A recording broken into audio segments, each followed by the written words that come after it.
Hello everyone, welcome back to another video, and in this video we will talk about PHP file handling. So this video will be very basic video, but in our next video we will talk about how actually you can upload file. But now for this video we will show you how actually you can click on a button and then you can read a file. Here you can see I have some text. So it is a full story, but I have just few line from the story here. And if somebody click here, read more, then they will show the story inside a text file. Okay, so how actually you can do this?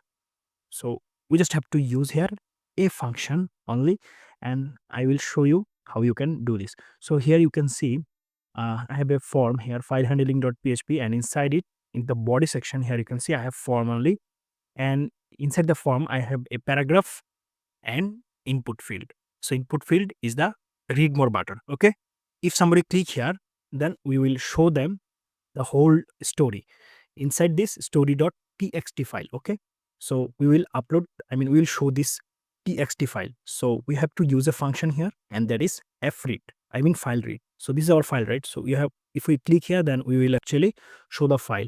So we have to go to the top of the page, and here we will write question mark, php script, right?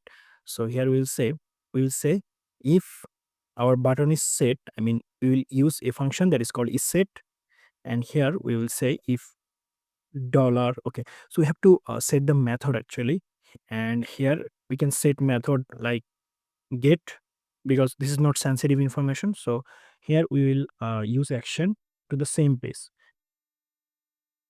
I want to redirect to the same page, right? So here we have to say file handling dot php. Now our method is get, so we'll say here dollar underscore get super global variable, and our button name is submit button. So we just have to echo the file. So we'll echo a function here, and that is read file. And inside read file, we have to pass the file name. So here you can see we just have to mention the text file, that is story.txt. Okay, so we just have to mention here story.txt. And now let's go to the browser and refresh it. And here, let's say I want to read more. If you click on read more, then you can see the whole story is here, because we have opened a .txt file. Okay, so I hope you understand. So thanks for watching this video. See you in the next video. Till then, goodbye.